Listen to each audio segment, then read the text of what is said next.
The Ukrainian president has spoken to the Security Council before, but this was his first appearance in person. And the Russian ambassador objected strongly to the fact that Volodymyr Zelenskyy was listed as the first speaker, an objection sharply struck down by the session's chairman. There is a solution for this if you agree. You stop the war and President Zelenskyy will not take the floor. The exchange set an abrasive tone for the session, and the Ukrainian president was deeply critical of the Security Council's inability to hold Russia to account, calling for an end to the Russian veto power. These are the situations that have changed everything for the UN. We should recognize that the UN finds itself in a deadlock on the matters of aggression. Political theater continued as the Russian ambassador peered at his phone throughout Zelensky's speech.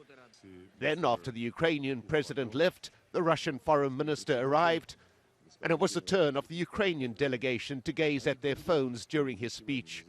The foreign minister repeated his contention that Ukraine was little more than a US puppet.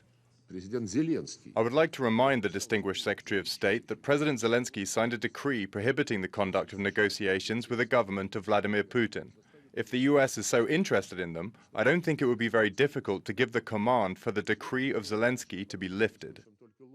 This after the US Secretary of State had made his anger at Russia clear. It's hard to imagine a country demonstrating more contempt for the United Nations and all that it stands for. This from a country with a permanent seat on this council. President Putin is betting that if he keeps doubling down on the violence, that if he's willing to inflict enough suffering on enough people, the world will cave on its principles and Ukraine will stop defending itself. The Secretary General summed up the opinion of many UN members. Russia's invasion of Ukraine, in clear violation of the United Nations Charter and international law, is aggravating geopolitical tensions and divisions, threatening regional stability, increasing the nuclear threat, and creating deep fissures in our increasingly multipolar world. But with the Russian veto in place, there's nothing the Security Council can do about it. The special debate began in the morning and continued until the early evening, and it's still not over. Some speakers will return to make their points in the course of Thursday.